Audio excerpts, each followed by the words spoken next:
রাসূলের জীবনীতে বাপজি পাওয়া যায় নবী আমার কলমার দাওয়াত দিতে গিয়েছেন এক ইহুদি যুবক বাবা আল্লাহ রাসূলের বাপজি নবীকে চিনে নাও নবী আখির জামানার পয়গম্বর ইহুদি বাপজি নবীকে বিশ্বাস করে নাও ইহুদির বাপজি আবু জেহেলের কথা মোতাবেক শুনে বাবা ইহুদি দৌড়তে দৌড়তে এসে আল্লাহর নবীর কাছে এসে নবীর বাম দিকের গালে বাপজি ঠাস করে চড় লাগিয়ে দিল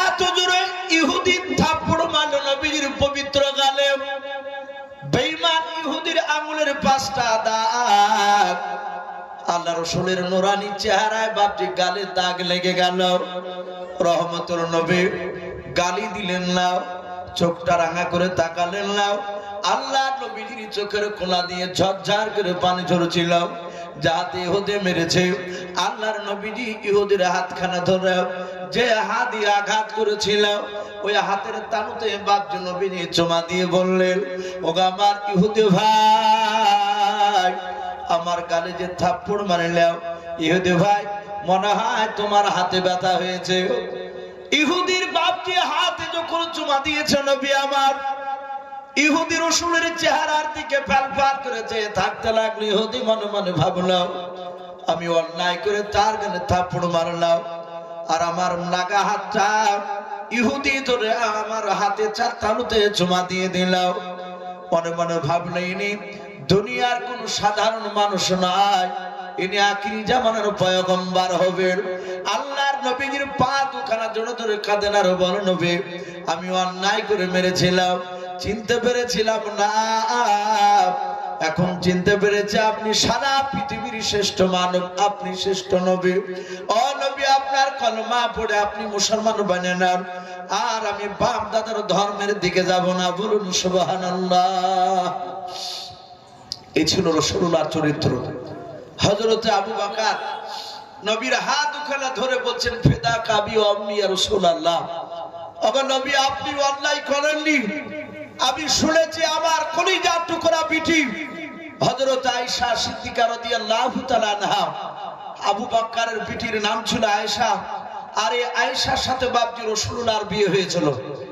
হযরতে বিশ্ব নবীর অর্ধাঙ্গিনী বিবি আয়েশা সিদ্দিকা রাদিয়াল্লাহু তাআলা আনহা তিনি বলেন আমি রাসূলুল্লাহর মুখে শুনেছি নবী সারা রাত যেদিন বাপজি আয়েশার বাড়িতে পানি পড়তো নবী আমার রাত্রি বেলা নামাজে দাঁড়াতে সারা রাত বাপজি নামাজ নফল নামাজে দাঁড়িয়ে কেটে কাটিয়ে দিতে সকালবেলা দেখতেন হযরতে বিশ্ব নবীর পাখানা বাপজি একটু ফুলে যেত আমরা যারা ট্রেনে বাপজি লালবাগ বলেন আর বহরমপুর থেকে যে কলকাতা শিয়ালদাতে যায় যারা সিট পায় না পুরো রাস্তাটাই বাপজি দাঁড়িয়ে যদি যায় সে চলে যেতে পারবে দেখবেন কলকাতা নামার পরে তার জুতোটা টাইট হয়ে গেছে ভাই অটোমেটিক তার বোঝা যাবে যে তার পা ফুলেছে কারণ ঘন্টা 4-5 বাপজি একভাবে দাঁড়িয়ে থাকা নবীজিও সারা রাত কোন রাত বাপজি আপনার ইশার নামাজের পর আর শুতেন না ফজর পর্যন্ত বাপজি নামাজে দাঁড়িয়ে থাকতে রাসূলের দাঁড়িয়ে থাকার কারণে বাপজি পাটা ফুলে যেত আয়েশা বলছেন ওগো নবী আপনি এইভাবে দাঁড়িয়ে পা ফুলান আর আপনি এইভাবে কাঁদেন কেন বিশ্ব নবী বলতেন আয়েশা আমার ডান দিকের বাম দিকের সামনের পেছন দিকের চারিদিকের গুনাহ আল্লাহ মাফ করে দিয়েছে আল্লাহ আমার গুনাহ মাফ করে দিয়েছে এই কারণে শুকরিয়া আদায় করার জন্য সারা রাত নামাজ পড়ি জোরে বলুন সুবহানাল্লাহ এটা নবী উত্তর দিয়েছিলেন আয়েশাকে আজ আমরা একটা মানুষও বাপজি গ্যারান্টি দিতে পারবো না আপনারা পারবেন না আমি মরণ ইসব আমিও পারবো না যে আমার জীবনে গুনাহ নাই এই কথা বাপজি আমরা কেউ বলতে পারবো না আমি জানি না আজ মানুষ বাপজি অনেকে ওয়াজ শুনতে আসে যদি আল্লাহর কাছে মাকবুলিয়াত না হতে পারে আল্লাহর কাছে প্রকৃতি যদি আলেম না হতে পারে কিয়ামতের ময়দানে বাপজি সেদিন হয়তো পাকড়াও হয়ে যেতে হবে ওরকম আপনাদের মধ্যে সে হাল হতেও পারে আবার হাতে দেখা যেতে পারে আল্লাহ আপনাদেরকে আমাকে তার সঙ্গে সকলকে বাপজি হয়তো আল্লাহ ক্ষমা করে দিতে পারে কিন্তু ক্ষমা যে করে দিবেন এটা গ্যারান্টি বাপজি আমাদের নেই আমরা সকলেই গুনাহগার আর বিশ্ব নবীর ডান দিকের বাম দিকের সামনে পেছন দিকের চারিদিকের গুনাহ মাফ সেই নবী বাপজি আবু বকরের কাছে ক্ষমা চাইছে। আবু বকর রাসূলের হাত ওখানে ধরে বলছে, নবী গো, আমি আপনাকে সর্বপ্রথম চিনতাম না, আমি জানতাম না যে আপনি আখিরি জামানার রাসূল, আপনি সত্যবাদী, এটা মানুষের মুখে শুনতাম। কারণ নবীর বাড়ি আর আবু বকরের বাড়ি একই দেশে ছিল, মক্কাতে ছিল বাড়ি। হযরতে আবু বকর লোকের মুখে শুনতে পেয়েছিল যে আব্দুল্লাহর একটা ছেলে, তার নাম মুহাম্মদুর রাসূলুল্লাহ সাল্লাল্লাহু আলাইহি ওয়াসাল্লাম, এই ছেলেটা মিথ্যা কথা বলে না, সে সত্যবাদী। কিছু মানুষের চেহারার দিকে বাপজি তাকিয়ে পুরাটা বুঝতে না পারলো, কিছু অনুভব করা যায় যে এই লোকটা কত বড় আল্লাহওয়ালা। কি বাপজি বোঝা যায় না? অনেক আলেমের দিকে তাকিয়ে অনেকে বাপজি ধারণা করে যে মানুষটা মনে হয় বুজুর্গ হতে পারে, সেটা আল্লাহর কাছে, সেটা আল্লাহ ভালো জানে। কিন্তু মানুষ অনেকে ধারণা করে রাসূলুল্লাহর চরিত্র বাপজি ছোট থেকে মানুষ জানতে পেরেছিল যে এই ছেলেটা মিথ্যে কথা বলে না, তাই মক্কার লোকেরা সবাই রাসূলকে আল আমিন বলে ডাকতো, সত্যবাদী আল আমিন মানে। আবু বকর জানতো কিনি সত্যবাদী কিনা আখিরি জামানার রাসূল, এটা আবু বকর জানতো না। আবু বকরের জীবনীতে পাওয়া যায় উনি কাপড়ের ব্যবসায় করতেন, কাপড়ের ব্যবসা করতেন উনি। আমরা মুর্শিদাবাদের সবচেয়ে বাপজি জানি বড় হাট বেলডাঙ্গা, মানুষ বেলডাঙ্গাতে অনেকেই যায়। আমরা রাসূলুল্লাহর জামানায় মক্কা নগরে বাপজি আরবের বুকে সবচেয়ে দুটো বড় হাট ছিল। একটা বড় হাটের নাম ছিল সিরিয়া, সিরিয়াতে মক্কার লোকেরা ব্যবসা করতে যেত। দ্বিতীয় আরেকটা হাট, সে হাটটার নাম ছিল বাপজি শাম দেশ। শাম আর সিরিয়া দুটো দেশে বাপজি মক্কার লোকেরা বাপজি তারা ব্যবসা করতে যেত বেশি। আবু বকর শাম দেশে গিয়েছেন ব্যবসা করতে, কাপড় খুব তাড়াতাড়ি বিক্রি হয়ে গিয়েছে। বিক্রি হওয়ার পর আবু বকর চিন্তা করেন আমি একটু বাজারটা ঘুরে বেড়াই, বাজারটা ঘুরে দেখি। আবু বকর একা একাই ওই শাম দেশের বাজারে বাপজি ঘুরে বেড়াচ্ছে। তাফসীরে লিখেছে বাপজি সিরাতে হানবিয়া বলে একটি কিতাব, রাসূলুল্লাহর জীবনী পাওয়া যায়। আর অন্যান্য বাপজি তাফসীরে কিতাবও বাপজি পাওয়া যায়। এক ইহুদির বাপজি বড় আলেম, এখনো খ্রিস্টান গির্জায় যারা ইমামতি করে তাদেরকে পাদ্রী বলা হয়। মসজিদে যেমন আমাদের ইমামতি যারা করে তাদেরকে মাওলানা বলে, অনেকে কারি সাহেব বলে, অনেকে ইমাম সাহেব বলে। তো খ্রিস্টান গির্জায় যারা নামাজ পড়ায় ওদেরকে বাপজি পাদ্রী বলা হয়। আর পাদ্রীরা ইহুদির বড় আলেম। তো এক ইহুদির আলেম তাওরাত কিতাবখানা বাপজি বুকে করে নিয়ে ওই শাম দেশের বাজারে ও ঘুরে বেড়াচ্ছে, ও হেঁটে বেড়াচ্ছে। যখনই বাপজি আপনার আবু বকর পাশ কেটেছে, আবু বকর ইহুদির আলেমটা নাম কিতাবে লিখেছে বুহাইরা রহিম। এই বুহাইরা রহিম বলে নাম, ইহুদির সে পণ্ডিত বুকে করে তাওরাত খানা নিয়ে বাপজি হাঁটছিল, যাহাতে আবু বকর পাশ করেছে। ইহুদির আলেমটা ডাক দিয়ে বলে, ভাই যুবক তুমি দাঁড়িয়ে যাও। ইহুদির আলেম বাপজি আপনার দাঁড়াতে বলল আবু বকরকে। আবু বকর তিনি দাঁড়িয়ে পড়লেন। ইহুদির আলেমটা আবু বকরের সামনে দাঁড়িয়ে যাওয়ার পর কিতাবখানা বাপজি তাওরাত কিতাবটা খুলে আবু বকরের পা থেকে মাথা পর্যন্ত কয়েকবার তাকানোর পর ইহুদির আলেম ডাক দিয়ে বলেছিল, ভাই তোমার নাম কি? আবু বকর। হযরত আবু বকর বলে, ভাই আমার নাম আবু বকর।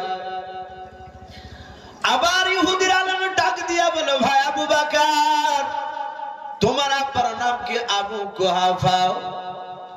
আবু বকর বলে, ভাই আমার আব্বার নাম আবু কুহাফা।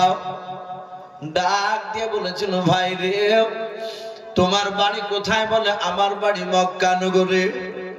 আবু বকর বলে, ইহুদির পণ্ডিত, ভাই তোমার বাড়ি কোথায়? বলে, আমার বাড়ি হচ্ছে ওই মদিনায়, যেটাকে ইয়াসরিব বলে বাপজি সেই সময় মানুষ চিনত। আল্লাহর নবীজি মক্কা থেকে ওই ইয়াসরিব দেশে যখন হিজরত করে গিয়েছিলেন, আল্লাহর নবী ইয়াসরিব দেশে পা দেওয়ার পর ওই দেশটার নাম হয়েছিল মদিনা। বলুন সুবহানাল্লাহ। সারা পৃথিবীর মানুষ বাপজি মদিনা ভুলে জানে, আল্লাহর নবীজি নাই। আবু বকর ডাক দিয়ে বলেন, ভাই তোমার বাড়ি মদিনায়? বলে হ্যাঁ। বলে আমার বাড়ি মক্কায়? বলে হ্যাঁ। এই ভাই আমার নাম আবু বকর, আমার আব্বার নাম তুমি কেমন করে জানলে? ইহুদির আলেম ডাক দিয়ে বলেছিল, ভাই তোমার হাতখানা একটু আমাকে ধরতে দাও। আবু বকর হাতখানা ধরতে দিলেন। বাবা আবু বকর সঙ্গে সঙ্গে হাতখানা নিয়ে ইহুদির আলেমটা তার মাথাতে বাপ দিয়ে হাত দিয়ে বলেন, ভাই আবু বকর তোমার হাতখানা একটু আমার মাথাতে হাত বুনিয়ে দাও। ডাক দিয়ে বলেছিল, ভাই কেন তোমার মাথাতে হাত বোলাতে বলছো বলো? ওই ইহুদির আলেম ডাক দিয়া বলো, ভাই আবু বকর একটু তোমার পেছন দিকের জামাটা একটু উঠাও, তোমার পৃষ্ঠ মোবারক খানা দেখতে যায়। বলে কেন? বলে ভাই রে এই তাওরাত কিতাবটাই লেখা আছে আখিরি জামানার একজন নবী হবে, তার জানের বন্ধুর নাম হবে আবু বকর, তার আব্বার নাম হবে আবু কুহাফা, যিনি আখিরি জামানার নবীর বন্ধু হবে, তার পেটে একটা কালো রঙের দাগ থাকবে। ও ভাই আবু বকর দয়া করে তোমার জামাটা একটু উঠা, আমি তোমার পিঠটা আমি একটু দেখবো কালো রঙের দাগ আছে কিনা। আবু বকর বলে, আমি তোমার কাছে আমি আমার জামাটা উঠাবো না, আমি আমার পৃষ্ঠ মোবারক খানা তোমাকে দেখাতে চাই না। ইহুদি আলেমটা বলেছিল, ভাই রে তোমার এই হাতটা আমি মাথায় দিয়ে দিলাম, এই হাত দিয়ে তোমার বিশ্ব নবী পয়গম্বর বরকতে হাত তুমি অনেকবার তুমি স্পর্শ করবা, তুমি নবীর বন্ধু হবা। আল্লাহর নবীজিকে দেখতে না পেলে নবীর বন্ধুর হাতখানা মাথায় দিয়ে নিলাম। বলুন সুবহানাল্লাহ। ও বাপজি ভাইরা, সেই আবু বকর ডাক দিয়া বলে, নবী গো আমি আপনাকে সর্বপ্রথম চিনতে পেরেছিলাম না। ওগো দরুদ নবী রহমতের নবী পয়গম্বর, আপনি আমাকে ক্ষমা করে দেন, আপনি কোনোদিন অন্যায় করেননি আমার কাছে। আল্লাহর নবী বলেন, আবু বকর আমি তোমাকে ক্ষমা করে দিয়েছি। আবু বকর আবু বকর তুমি আমাকেও ক্ষমা করে দাও। আবু বকর বলো, হুজুর আমি আপনাকে অন্যায় আপনি করেননি, তবু ক্ষমা করে দিলাম। আল্লাহর নবী বলেন, আবু বকর বসে যাও। আবু বকর বাপজি বসে পড়লেন। রহমতের নবী দরদি নবী আমার দু হাত দুখানা বাপজি আকাশের দিকে উঁচু করে ধরলেন। ডাক দিয়ে বলেন, ওমর ও ওমর সাহাবা তোমার হাত দুখানা আমাকে ধরতে দাও। হযরত ওমর ইবনুল খাত্তাব রাদিয়াল্লাহু তাআলা আনহু আল্লাহর নবীজির বাপজি বাম পাশে তিনি দাঁড়িয়ে ছিলেন। আল্লাহর নবীজির হাত ওখানা বাপজি ধরলেন। ওমর ডাক দিয়ে বলেন, নবী আপনি আমার হাত কেন ধরতে চাইলেন বললেন? আল্লাহর নবী বলেন, রে আমার ওমর আমি আর তোমার পয়গম্বর দুনিয়ার বুকে বেশি দিন বেঁচে থাকবো না। ওরে আমার সাহাবা ওমর শুনে নাও, আমার হাতে দাঁড়ায় পায়ের দ্বারা জবানের দ্বারা যদি তুমি কোনো আঘাত পেয়ে থাকো, ওরে আমার সাহাবা ও ওমর তুমি আমাকে ক্ষমা করে দাও, নতুবা তার প্রতিশোধ বদলা তুমি নিয়ে নাও। হযরত ওমর বিশ্ব নবীজির পা দুখানা জুড়ে দূরে কাঁদেন আর বলেন, ওগো নবী আপনি অন্যায় করেননি, নবী আমি আপনার কাছে অন্যায় করেছিলাম।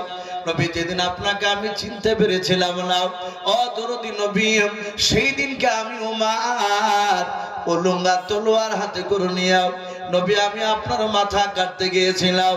আমি আপনার কোরআনের কথা শুনেছিলাম, আপনার চেহারা খানা দেখে নবী আমি কলমা পড়ে নিয়েছিলাম। ও নবীজি কলমা পড়ার আগে আমি আপনাকে মারতে গিয়েছিলাম। দরদি নবী আপনি অন্যায় করেননি। ও নবী আমি আপনার সাহাবা ওমর আমি অন্যায় করেছি, আপনার পা দুখানা ধরে ক্ষমা চাই। ও নবী আপনি আমাকে ক্ষমা করে দেন। আল্লাহ রাসূল ওমরের হাত দুখানা ধরে বলেন, ওমর আমি দুনিয়ার বুকে বদলা নিতে আসি নাই ওমর। আল্লাহ কোরআনে বলেছেন, আমা আরসালনাকা ইন্না রাহমাতান লিল আলামিন। আমার আল্লাহ বলেন আমি রহমতের ভান্ডার থেকে রহমতের নবী দুনিয়ার বুকে পাঠিয়েছি। আল্লাহর নবীকে ডাক দিয়ে নয়, নবীজি ওমরকে ডাক দিয়ে বলেন, ওরে আমার ওমর সাহাবা, আমি সেই দিন ক্ষমা করে দিয়েছি যেদিন তুমি আমার কাছে তুমি কলমা পড়ে নিয়েছো। ওমর বলে, নবী আমিও আপনাকে ক্ষমা করে দিয়েছি, আপনি অন্যায় করেন নাই। আল্লাহর নবী বলেন, ওমর তুমি বসে যাও। ওমর বসে পড়লেন। উসমান গনি রাদিয়াল্লাহু তাআলা আনহুর হাত দুখানা ধরে ক্ষমা চাইলেন। আলী রাদিয়াল্লাহু তাআলা আনহুর হাত দুখানা ধরে ক্ষমা চাইলেন। ও বাপজি ভাইরা, আল্লাহর নবীজির চারিদিকে বাপজি 3 থেকে 4 হাজার সাহাবা বসেছিল। কয়েক হাজার সাহাবা বাপজি বসা ছিল। হযরতে আবু বকর তিনি দেখেন না না এইভাবে নবীজিকে একা করে সাহাবার কাছে ক্ষমা চাইতেন, ক্ষমা নিতে দেওয়া যাবে না। আল্লাহর নবী যদি এইভাবে প্রতিটা সাহাবার কাছে মাপ চায়, এটা আল্লাহর নবীজিকে আমাদের অপমান করা হবে, নবীজিকে বেয়াদবি করা হবে। বলে না না, কারণ আল্লাহর নবী তো অন্যায় করেন নাই। আমার বিশ্ব নবী দরুদি নবী রহমতের নবী আমার, তার বন্ধু আবু বকর সিদ্দিক রাদিয়াল্লাহু তাআলা আনহু আর থাকতে পারলেন না। আল্লাহর নবীর সামনে দাঁড়িয়ে হাত দুখানা ধরে বল, নবী ও নবী যে বেয়াদবি হলো মাফ করবেন। ওগো নবী আপনার সবচেয়ে সাহাবার মধ্যে সবচেয়ে কে বড় সাহাবা? আল্লাহর নবী বলেন, ওরে আমার আবু বকর শুনে না, আমি পয়গম্বর জনাবে মুহাম্মদ রাসূলুল্লাহ সাল্লাল্লাহু তাআলা আলাইহি ওয়াসাল্লাম বলেছে আবু বকর সবচেয়ে দামি সাহাবা। আবু বকর বলে, নবী গো আপনার কথা মোতাবেক সবাই বড় সাহাবা বলে আমাকে মানে। ও নবী আমি সবার সাহাবার সবারই পক্ষ থেকে নবী গো আমি আপনাকে ক্ষমা করে দিলাম। ওগো নবী আপনার আর কারো কাছে ক্ষমা চাওয়া লাগবে না। ওগো রহমতের নবী আপনি দয়া করে সবাইকে একবার মাফ করে দেন। আল্লাহর নবী বলেন, ওগো সাহাবা যা আমি তোমাদের সবাইকে মাফ করে দিলাম। রহমতের নবী যখন মাফ করে দিলাম বললেন, আর সাহাবারা সবাই বাপজি বসে বসে বাপজি হাসতেছিলেন, যাহা আল্লাহর নবী আমাদেরকে মাফ করে দিয়েছেন, আমাদের হাত ধরে ক্ষমা চাওয়া লাগবে না। একজন সাহাবা, বিশিষ্ট সাহাবা যিনার নাম বাপজি কিতাবে পাওয়া যায়, হযরতে সাদ ইবনে আবি ওয়াক্কাস। বলুন সুবহানাল্লাহ। আল্লাহর নবীর সাহাবা সাদ ইবনে আবি ওয়াক্কাস সাহাবার মাঝ থেকে বাবা হাত কানা উঁচু করে দাঁড়িয়ে ডাক দিয়ে বলেন, ওগো আল্লাহর নবী সব সাহাবার আবু বকরকে দায়িত্ব দিতে পারেন মাফ করে দেওয়ার জন্য। ও নবী আমি আপনার সাহাবা সাদ ইবনে আবি ওয়াক্কাস, আমি আবু বকরকে আমি অনুমতি দিই নাই। ওগো আল্লাহর নবীজি আপনি আমাকে একদিন চাবুক দিয়ে মেরেছিলেন। ও নবী আপনি বলেছেন কোন সাহাবাকে যদি আমি আঘাত দিয়ে যদি কথা বলি, আমার হাতের দ্বারায় পায়ে দ্বারায় জবানের দ্বারায় যদি কোনো সাহাবা আঘাত পেয়ে থাকো, আজকে হয় ক্ষমা করে দাও, নতুবা তার প্রতিশোধ বদলা নিয়ে নাও। ওগো আল্লাহর নবীজি আজ আপনাকে ভরা মজলিসে ওই চাবুকখানা দিয়ে না মারা পর্যন্ত নবী গো আমি আপনার সাহাবা সাদ ইবনে আবি ওয়াক্কাস আপনাকে মাফ করব না। সব সাহাবারা বাপজি আশ্চর্য হয়ে গেলেন। আবু বকর কাঁদতে লাগলেন।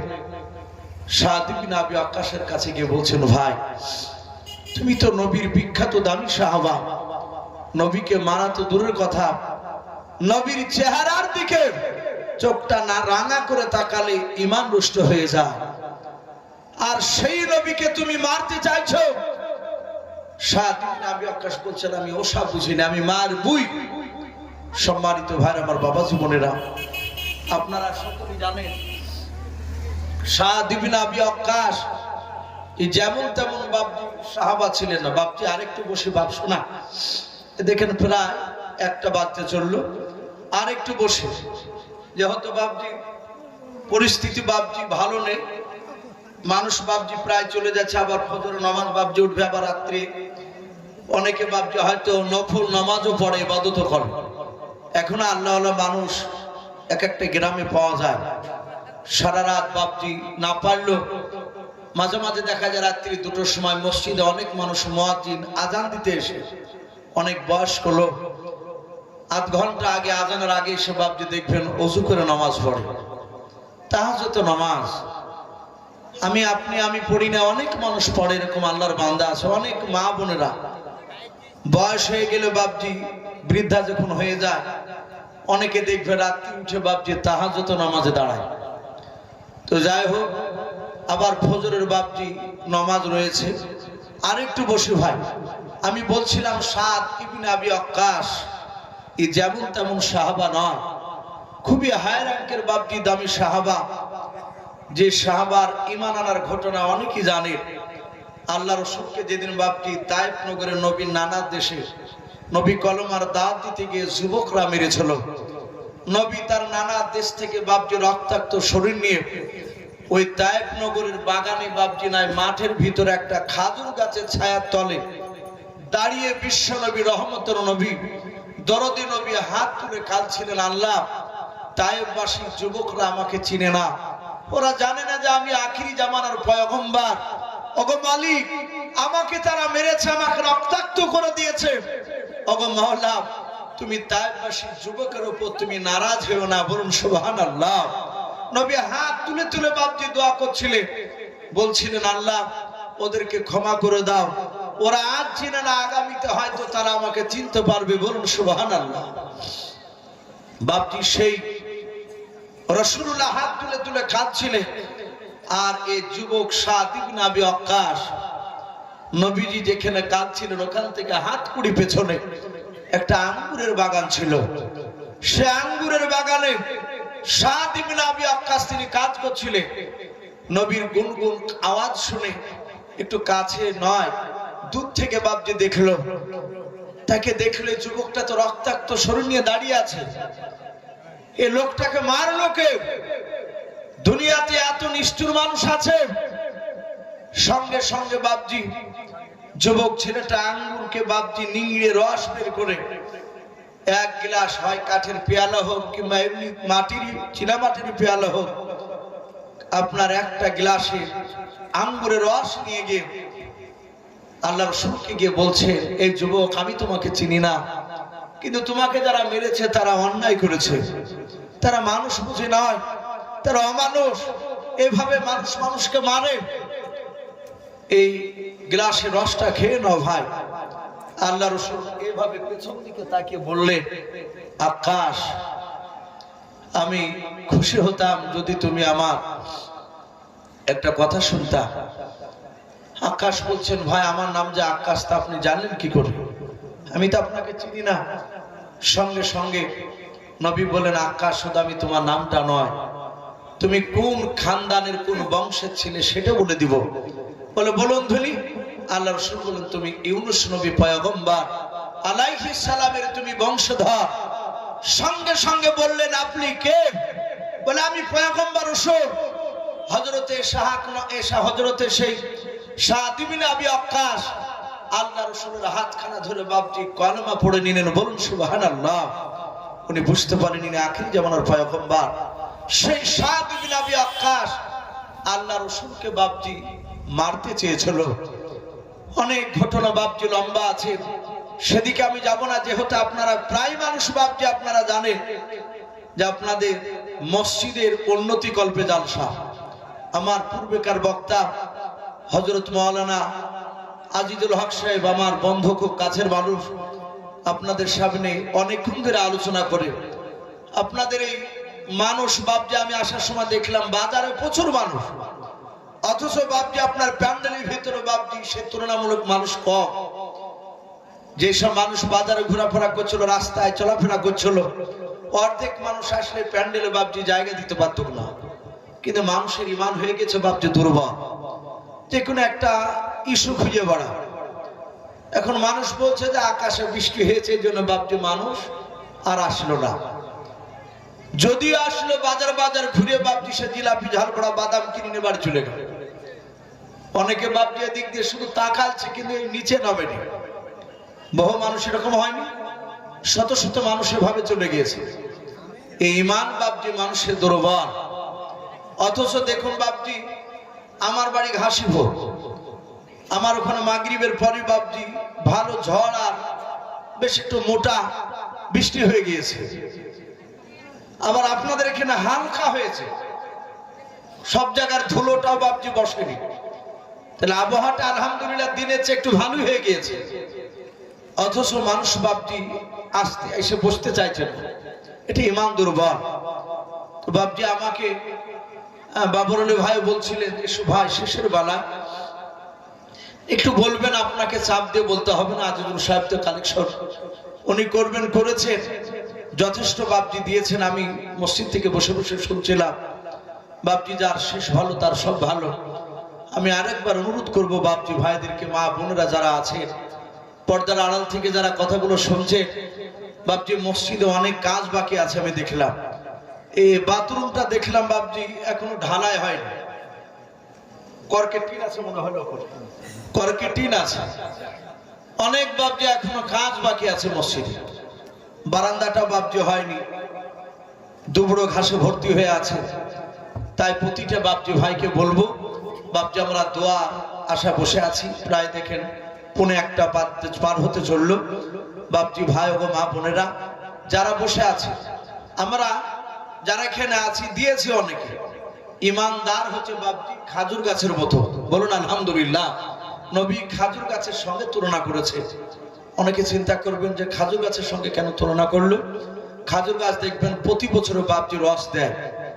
খাজুর গাছের মাথা একবার এদিক কাটে, পরের বছর ওই দিক কাটে। অথচ খাজুর গাছ রাগ করে বাপজি রস দিব না কথা বলে না, ও যেই বছরই চাচবে সেই বছরই বাপজি দেখবে রস দেয়। তাই ইমানদার একবার দিয়ে বাপজি শেষ নয়, ইমানদাররা বারবার দেয়। গোটা পৃথিবীর বেঈমান, গোটা পৃথিবীর অমুসলিম ভাই তারা দেখে বাপজি অবাক হয়ে গিয়েছে যে মুসলমানরা সত্যি এরা পারে। এই যে সামান্য বেলডাঙ্গাতে দেখলেন যে বাবরি মসজিদ, আমি ওই দলের হয়ে কথা বলছি না ভাই, আমরা রাজনীতির ব্যাপারে বাপজি এখানে কথা বলতে আসি না, কিন্তু এতটুকু বাপজি সবাই দোয়া করবেন, আমরা দোয়া করব, আল্লাহ তুমি পশ্চিম বাংলায় মুর্শিদাবাদে এমন তুমি নেতা আমাদেরকে বানিয়ে দাও, আমাদের মাঝে এমন তুমি নেতা দাও যে নেতার দ্বারা সমস্ত মানুষরা আরামে থাকতে পারবে এবং বাপজি ইসলামের উপকার হবে। বলুন আল্লাহুম্মা আমিন। সে যে দলের হোক না কেন, আমাদের যারা মুসলিমের হয়ে বাপজি কাজ করবে সেই নেতার জন্য বাপজি দোয়া করবে। আর একটা দোয়া করবেন, এ হে আল্লাহ তুমি ওমর ফারুকের মতো নেতা তুমি ভারতবর্ষে দান করো। বলুন আল্লাহুম্মা আমিন। ওমরের মতো বাদশা যদি বাপজি একটা যে নেতা হয়ে যায়, গোটা পৃথিবীর বেঈমানরা বাপজি মাথা নত করে ফেলবে। তাই বাপজি আমি আপনাদেরকে বাপজি বলছিলাম যে বাবরি মসজিদে তো দেখেছেন মানুষ কত লাখ লাখ কোটি কোটি টাকা বাপজি দান করেছে। এ হচ্ছে মুসলমান। তাই বাপজি আপনাদের কাছে বেশি নয়, আমি 1000 2000 করে চাইবো না, 500 খান করে টাকা ভাই কাছে থাকলে দিবেন নগদ, কাছে না থাকলে আপনি 3 মাসের মধ্যে দিবেন 500 টাকা। জি একটু আসি, 500 খান করে টাকা আমরা। যাক আলহামদুলিল্লাহ। কি নাম বাপজি? নজিব। নজিব এখানেই মনে হয় বাড়ি নাকি? এই মসজিদের মুসল্লি। এই গভীর রাত্রিবেলায় নজিব সাহেব উনি 500 টাকা ওয়াদা করেছেন। বলুন মারহাবা। 200 নগদ আর 300 টাকা উনি পরে দিবেন। আমি 3 মাস সময় দিয়েছি ভাই, আমরা লজ্জা করব না।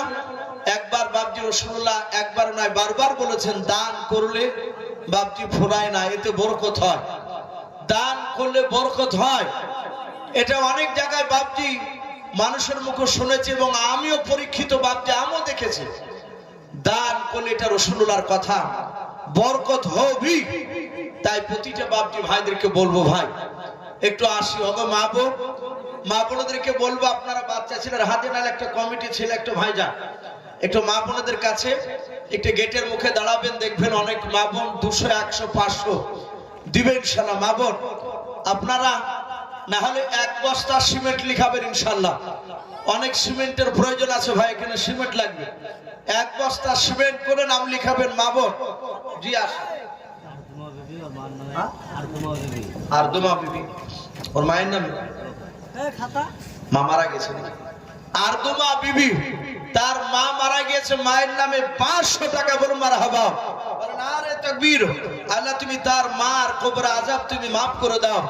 আরদুমার তুমি ঈমান হযরত মা ফাতেমা জোহরার মতো বানিয়ে দাও, বলুন আল্লাহুম্মা আমিন। কি নাম মারা গেছে বাড়ি খানি শফিকুল ইসলাম, বলেন আরে তাকবীর। ওনার আব্বা মারা গিয়েছিল, দেখেন 2000 টাকার দাতা, বলুন মারহাবা। বলেন আরে তাকবীর। সাজু সাহেব, উনিও 500 টাকা ওনার আব্বা মায়ের জন্য দোয়া চেয়েছে। আর শফিকুল ইসলাম 2000 টাকা তার আব্বা নাই হারে। আল্লাহ তুমি তার আব্বা এবং সাজু সাহার আব্বা মার তাদের সকলের কবর আযাব তুমি maaf করে দাও, বলুন আল্লাহুম্মা আমিন। আল্লাহ তুমি তাদের ঈমান ওমর ফারুক রাদিয়াল্লাহু তাআলা আনহুর মতো বানিয়ে দাও, বলুন আল্লাহুম্মা আমিন।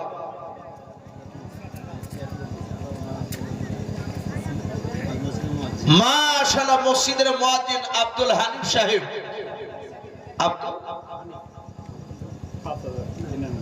হানিফ, উনি এর আগে 2000 দিয়েছে।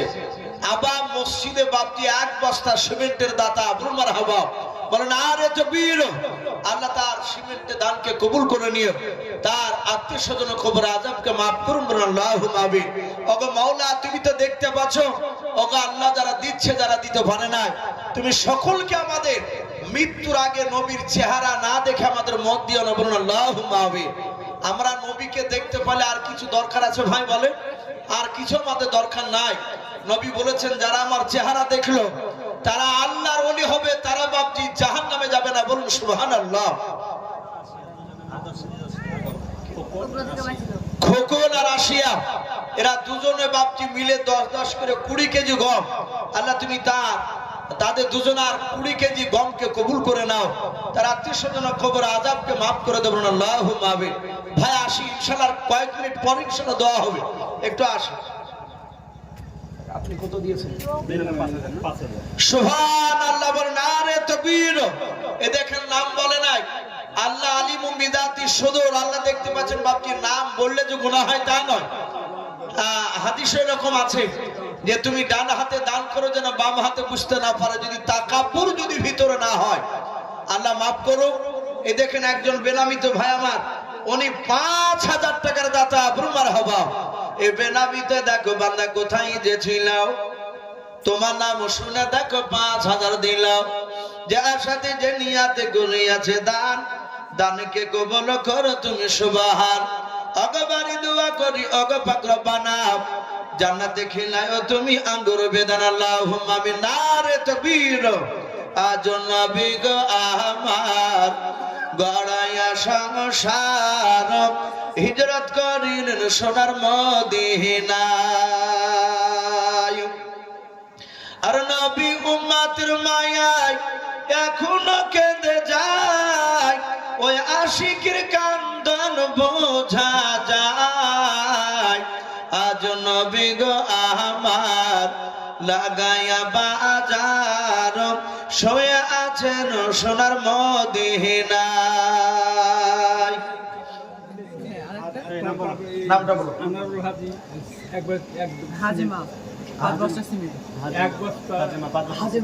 সুবহানাল্লাহ, হাজেমা, বলেন আরে তাকবীর। এ হাজেমা নামে দেখো বান্দি কোথায় যে ছিল, পর্দার আড়াল হতে দেখো 5 বস্তা সিমেন্ট দিয়া গেল, যার সাথে যে নিয়াতে 5 বস্তা সিমেন্ট গড়িয়াছে দান, দানকে কবুল করো তুমি সুবহান। অগবারি দোয়া করি অগ পাক বানি, মিজানেতে নাকি পাল্লা করে দিও ভারী, আমি পাপী গুনাহগার দোয়া নাহি জানি, হাজেমার জন্য দোয়া করবে ফাতেমা জননী, আল্লাহুম্মা আমিন। বুঝান ওগো কমিটি ভাই যারা আছেন শোনা, একটু সবাই মিলে আসি, ইনশাআল্লাহ দোয়াতে শরীক হতে হবে ভাই। আমরা যারা এদিকে ঘোরাফেরা করছি, ঘোরাফেরা না করে আমরা ইনশাআল্লাহ প্যান্ডেলের ভিতর চলে আসি। প্রতিটা কমিটি ভাইকে বলবো, ভাই যারা কমিটিতে নাম লিখেছেন সকলকে বলবো, ভাই আপনারা আসো, এসে একটু বসে যায়। আর একটা কি নাম বললে? হাজিম না কি নাম? হাজিম। আর বুঝান মাশাআল্লাহ, বলুন আরে তাকবীর। এই বোঝার নামে দেখো বান্দা কোথায় যে ছিল, তোমার নামে শুনে দেখো 500 টাকা দিলাম, 500 টাকা বলে মনে করিও না হেলাও নেকের খাতা ইমানা লিখে ওগো আল্লাহুম্মা আমিন মাশাআল্লাহ বল নারে তাকবীর এ রাকিবুল নামে বান্দা কোথায় যে ছিল মায়ের নামে এসে দেখো 2000 টাকা দিলাম যার সাথে যে নিয়াতে 2000 টাকা করিয়াছে দান দানকে কবুল করো তুমি সুবহান অগবারি দোয়া করি অগ পাত্র বানাও জান্নাতে খেলায়ও তুমি আঙ্গুর বেদানাও আর দোয়া করি মওলা তাহার জন্নতে সুখে শান্তি তার মাকে রেখো আল্লাহ তুমি কবরের বুকে দাও আল্লাহুম্মা আমিন ভাই আসি ভাই আর দেরি না করে একটু তাড়াতাড়ি আসো ফরিদার কমেলা তারা দুই জনায় মিলে 2 বস্তা সিমেন্টের দাতা বলুন মারহাবা বলেন নারে তাকবীর আল্লাহ তুমি তাদের দুজনার 2 বস্তা সিমেন্টের দানকে তুমি কবুল করে নাও তাদের ঈমান মা ফাতেমা তো জোহরা রাদিয়াল্লাহু তাআলা আনহার মতো বানিয়ে দাও বলুন আল্লাহুম্মা মাশাআল্লাহ বলেন নারে তাকবীর এই রাবিয়া নামে দেখো বান্দি কোথায় যে ছিল পর্দার হতে দেখো 1 বস্তা সিমেন্ট আর 300 টাকা দিয়ে গেল যার সাথে যে নিয়াতে 1 বস্তা 300 টাকা আল্লাহ গনিয়াছে দান দানকে কবুল করো তুমি সুবহান অগবারি দোয়া করি অগ পাকবারি মিজানেতে নেকির পাল্লা করে দিও ভারি আল্লাহুম্মা আমিন কি না নজরুল ইসলাম দামোদরপুর থেকে 1 বস্তা সিমেন্ট আর 200 টাকা নগদ মারহাবা বলেন আরে তাকবীর আল্লাহ তুমি তার দানকে কবুল করে নাও তার আত্মীয়স্বজন কবর আযাব তুমি maaf করে দাও আয় আল্লাহ যারা দান করছে যারা করতে পারে না তুমি সকলের বাড়িতে রুজি আজকের বরকত দিও বলেন আল্লাহুম্মা আরো 500 টাকা নগদ বলেন মারহাবা মাশাআল্লাহ এই দেখেন মা বোনদের কাছ থেকে এ দেখেন বেশ 3টা 500 টাকা নোট 200 টাকা 150 10 টাকা 20 টাকা এভাবে বাপজি অনেক টাকা এসেছে ইনশাআল্লাহ সকল মা বোনের দানকে আল্লাহ তুমি কবুল করে নাও তাদের আত্মীয়স্বজন কবর আযাব তুমি maaf করে দাও আয় আল্লাহ মাওলা করিম সকল মা বোনের মা ফাতেমা তো জোহরা রাদিয়াল্লাহু তাআলা আনহার মতো বানিয়ে দাও আল্লাহুম্মা আমিন যাক ভাই আমার পূর্বেকার বক্তা ডাকছিল আপনি কেশের মানুষ আপনাকে বেশি চাপ দেব না জোর করে চাপ দিয়ে চানো এটা বাপজি আদবরে খেলা আমি ভাইকে বলবো যদি পারেন তার 1000 টাকা দিলে একটু ভালো হতো তাই না মাসিদুল আর আপনাকে একটু ভাই একটু ওয়াদা করেন মানুষ চেয়ে আছে মাসিদুল ভাই উনি 1000 টাকার দাতা বলুন মারহাবা বলেন আরে তাকবীর এই মাসিদুল নামে দেখো বান্দা কোথায় যে ছিল নবী নামে শুনে দেখো 1000 টাকা দিলাম যার সাথে যে নিয়াতে করিয়াছে দানকে কবুল করো তুমি সুবহান রাকিবুল ভাই নামে কোথায় যে ছিল কে না ছিল দেখে দানে বোঝা গেল জগবাপের জগ ছেলে এখানে আসিয়া 1000 টাকা দান দিল তোমাকে ভাবি আল্লাহুম্মা আমিন গাজর নামে দেখো বান্দা কোথায় যে ছিল তোমার নাম শুনে দেখো 500 টাকা দিলাম 500 টাকা বলে মনে করিও না হেলাও নেকের খাতা ইমানা লিখিও গো মেলাও অগবারি দোয়া করি অগ পাত্র বানাও জান্নাতে খেলায়ও তুমি আঙ্গুর বেদানা আল্লাহুম্মা আমিন ভাই একটু বলেন ভাই বলেন সব তাকাছেন আপনি আজিজুল যখন নাম করছেন তখন দাঁড়িয়ে হাসছিলেন আমি ভাবলাম হয়তো ওনার হাতে না দিলে হয়তো আমার হাতে হয়তো দিতে পারে শেষের বেলা তাই ভাই লজ্জার কোনো কারণ নাই ভাই আর ভাই বলছিলেন যে ইসু ভাই আমি আপনাকে খুব ভালোবাসি আপনার বক্তব্য খুব শুনি